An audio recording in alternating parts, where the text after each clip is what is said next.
बिना चाउल बिना खुआ मिल्कमेड मिल्क पाउडर किसी दरकार नहीं। आज आम बनइबा क्रीमी क्रीमी राबिडी परी सुजी सिमेईर मिक्स खीरी। जेकोसी पूजा पर्वपर्वाणी बनई पारे। एमती मिठा खावाई इच्छा हेले भी आपण मैंने बनई पारे। वीडियो को शेष पर्यंत देखंतु। रेसिपी पसंद आसिले वीडियो को लाइक करंतु, निश्चय गोटे शेयर करंतु। चैनल जदि नुआ अछंती ए जाई सब्सक्राइब करना प्लीज चैनल को सब्सक्राइब करंतु।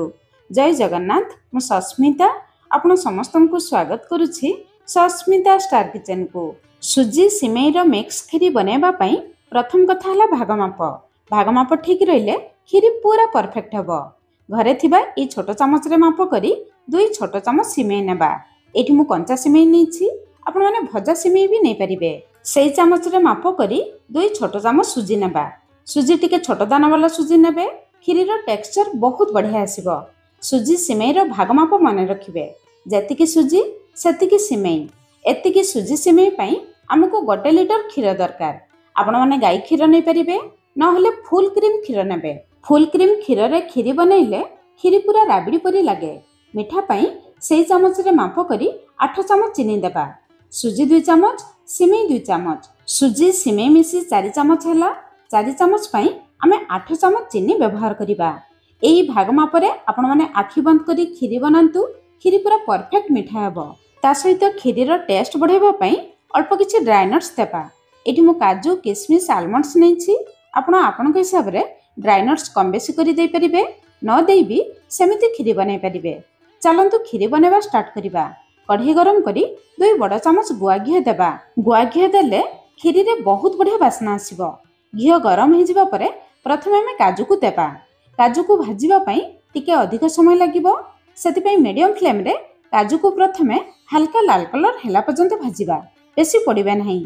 काजू हल्का लाल कलर हो जिबा परे आमे किशमिश को देबा। किशमिश को भाजिबा पई बेसी समय लागिबो नहीं। किशमिश हल्का लाल कलर हो जिबा परे आमे बाहर करी आनिबा। एबे आमे आलमंड्स को देबा नहीं। आलमंड्स को साइड रे रखिबा। परे आमे काटिकी खीरी रे व्यवहार करिबा, जहा द्वारा खीरी हमर बहलिया हो जिवो। सेई घियो रे प्रथमे आमे सिमेई को देबा। मीडियम फ्लेम रे केवल 30 रु 40 सेकंड पर्यंत सिमेई को हल्का भाजिबा। सिमेई को बेसी पड़िबे नहीं। बेसी पड़ी देले खीरीर टेस्ट खराब हो जिवो। सिमेई हल्का भाजी जिबा परे आमे सुजी देबा। सुजी देबा परे मीडियम फ्लेम रे आ 1 मिनिट पर्यंत सुजी सिमेई को हल्का लाल कलर हेला पर्यंत भाजिबा। एमिति लाल कलर करिवे, बेसी पड़िबे नहीं। सेई घियो रे आमे नेथिबा चीनी रु केवल 4 चामच चीनी देबा। बळका चीनी को रखिबा। परे खीरी रे व्यवहार करिबा। चीनी देबा परे गैस रो फ्लेम हाई रखी चीनी को मेल्ट हेबा पई छाडिबा। आज आमे चीनी को कारामेलाइज करी खीरी बनाइबा। कारामेलाइज करी खीरी बनाइले खीरीर टेस्ट पूरा भजी खीरी परी लागे। हाई फ्लेम रे देखिबे धीरे धीरे चीनी मेल्ट हो जिवो। चीनी रो कलर चेंज हो जिवो। एमिति कलर चेंज हो जिबा परे संगे संगे गैस रो फ्लेम लो रखिबे। याठारु बेसी लाल करिबे नहीं। बेसी पड़ी गले खीरी पूरा पिता लागिबो। महू परी कलर हेला पर्यंत आपण माने लगातार घांटीबे। तापरे आधा कप पानी आनी कारामेलाइज ऊपर देबे। पानी टिके दूर रे रखि देबे, नहले हाथ को छिटिकी आसीबो। पानी देबा परे मीडियम फ्लेम रे लगातार घांटीबे। प्रथमे देखिबे चीनी कारामेलाइज पानी रे टिके गेटा हे जिवो, किंतु धीरे धीरे पानी रे मिलि जिवो। पानी रे मिलि जिबा परे आमे गैस रो फ्लेम पूरा बंद करिबा। कारामेलाइज पानी को टिके ठंडा हेबा पई छाडिबा। ठंडा हेला परे आमे नेथिबा खीर को देबा। कारामेलाइज पानी गरम थिबा अवस्था रे खीर देले बेले बेले खीर फाटी जाए। खीर देबा परे गैस रो फ्लेम ऑन करिबा। हाई फ्लेम रे खीर को फुटिबा पई छाडिबा। खीरी रे भलो वासना पई 2-3टी गुजराती को छेचिकी देबा। आपण माने केसर भी दे परिबे। हाई फ्लेम रे गोटे फुट आसीबा परे आमे संगे संगे गैस रो फ्लेम लो मीडियम रखिबा। एई फुटिला खीर रु 4-5 चमच खीर आमे गोटे गिना रे बाहर करी आनिबा। एई खीर को परे आमे खीरी रे व्यवहार करिबा। एबे आमे भाजी रखितिबा सुजी सिमेई को खीर रे देबा। सुजी सिमेई खीर रे देबा परे गैस रो फ्लेम लो मीडियम रखी 4 रु 5 मिनिट पर्यंत सुजी सिमेई को खीर रे फुटेबा। खीर फुटिबा समय रे देखिबे खीर रो सर कढ़ई चारिपट रे लागि जिवो। एई खीर सर को स्पाचुला रे बाहर करी खीर रे मिसेइबे। खीरी बहलिया हे जिवो। खीरी फुटिबा समय रे आपण माने कढ़ई किबा डेक्ची ऊपर चटू रखिबे। खीर उतुरी बाहर को आसीबो नाही। लगातार घांटुथिबे। खीर रो सर को चारिपटरु बाहर करी खीरी रे मिसेइबे। 4-5 मिनिट परे एठी देखंतु हम खीरी रो कलर टिके चेंज हो जाइछि। ଯେତିକି ଆମେ କ୍ଷୀର ଦେଇଥିଲେ କ୍ଷୀରର ପରିମାଣ ଟିକେ କମି ଯାଇଛି। ଏବେ ଆମେ ସିମେଇକୁ ଚେକ୍ କରିବା। ଦେଖନ୍ତୁ ସିମେଇ ଭଲ ଭାବରେ ସିଝି ଯାଇଛି। ଏବେ ଆମେ ଗୋଟେ କାମ କରିବା, 4-5ଟି କାଜୁକୁ ଗ୍ରାଇଣ୍ଡର ଜାରରେ ଦେଇ ପ୍ରଥମେ ଶୁଖିଲା ଗ୍ରାଇଣ୍ଡ କରି ଆଣିବା। ତାପରେ ଆମେ ବଳକା ରଖିଥିବା କ୍ଷୀରକୁ ଥଣ୍ଡା କରି କାଜୁରେ ଦେଇ କାଜୁର ପେଷ୍ଟ ବନେଇବା। ସେପଟେ ଚାଲନ୍ତୁ କ୍ଷୀରିକୁ ଚେକ୍ କରିବା। କ୍ଷୀରି ଦେଖନ୍ତୁ ଆଗ ଅପେକ୍ଷା ଟିକେ ବହଳିଆ ହେଇଯାଇଛି, କିନ୍ତୁ ପୁରା ବହଳିଆ ହେଇନାହିଁ।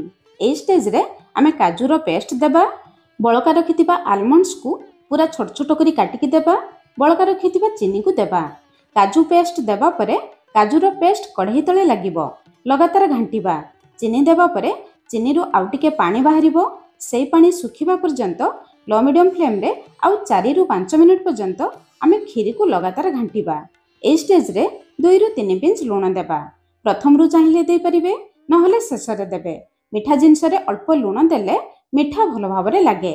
ଯେହେତୁ ଆମେ ବିନା ଖୁଆ ମିଲ୍କମେଡ୍ ମିଲ୍କ ପାଉଡରରେ କ୍ଷୀରି ବନାଉଛୁ, ଅଳ୍ପ କାଜୁକୁ ପେଷ୍ଟ କରିଦେଲେ କ୍ଷୀରି ବହଳିଆ ହେଇଯିବ ଆଉ କ୍ଷୀରିରେ କ୍ରିମି ଟେକ୍ସଚର ଆସିଯିବ।